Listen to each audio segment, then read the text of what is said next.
Ég var alveg sannfærður að ég þurfti enga hjálp, ég þurfti enga leiðbeiningu, ég gæti alveg græða þetta. Ég hafði rangt fyrir mér.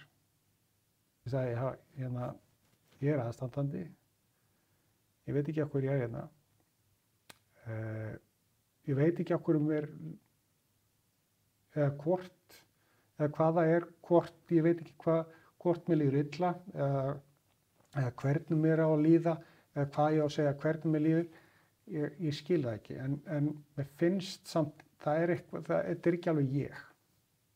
Mín fyrsta hugsun og ég held að sameiginlegt okkar fyrstu viðbrögð var að við björgum þessu. Við erum með börn á aldrinum 5-14 ára, þannig að þetta er mjög breitt spann. En við sögðum bara hreint út, bara hvernig á staðan að mamma kom með krabbamein og þarf að fara í meðferð fyrir því og við vitum ekkert meira. Og ég held að það hafi verið svona eftir að hyggja rosalega rétt, eins og elsta dóttir okkar sagði einhvern tímann á þessu tímabili. Hún var eiginlega rosalega ánægð að við værum að lenda í þessu, af því að við getum tekist á þessu sem fjölskylda. En ég veit ekki hvort að aðrar fjölskyldur gætu það jafnvel og við. Ekkert að reyna að fegra þetta eða draga úr því, heldur að ræða þetta og útskýra og svara þeirra spurningum. Við höfðum áhyggjur sem foreldrar, hvort að þau væru að samanskapi að þora að spyrja okkur allt saman. Hvort að þau væru að geyma eitthvað hjá sér. Ég tek núna skólan, börnin, æfingar, vinnuna og bara sinni öllu öðru. Hún á bara að einangra sig í þetta verkefni.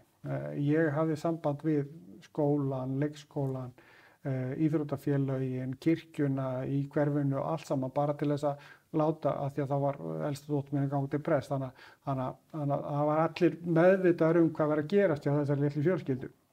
Af því að líka ég fann alveg að það var mikið reiði inn í mér. Starfa lengi við Karolinska sjúkrahúsið, starfa hérna heima í dag.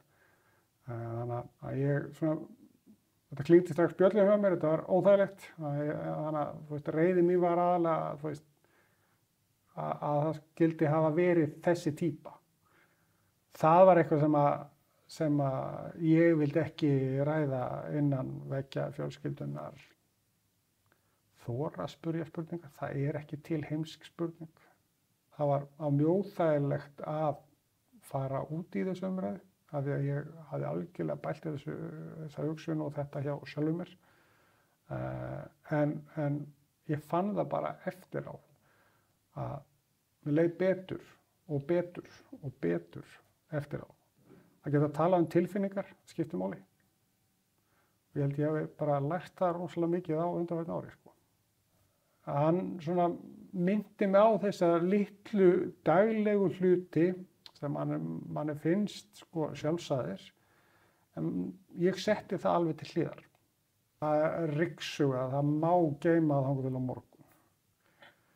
Á meðan ég var alveg í allt og öllu. Bara slaka með þá. Þetta máli bíða. Þannig að ég fór aftur í svolítið svona rútínuna sem ég hafði tilengað mér. Að áfram vakna snemma, þannig að ég hef svona klukkutíma fyrir sjálfa mig, bara drekka kaffibollan og hlusta á rólega músík og bara koma mér inn í daginn. Ég var búinn að gleyma því. Ég er mikið sterkari einstaklingur, klálega reynslunni ríkari og ég held sé bara svona meira almennt opinn, en þú veist, ekkert svona viðbragð, að þá samt að fara. Þegar þið líður þannig, þá skaltu fara og ræða við stuðningsnetið, af því að þú færð spurningar, þér verður leiðbeint. Það er það sem að stuðningsnetið, myndi ég segja, sé byggt upp á, að miðla áfram þeirri reynslu hvort sem að það sé jákvætt eða neikvætt.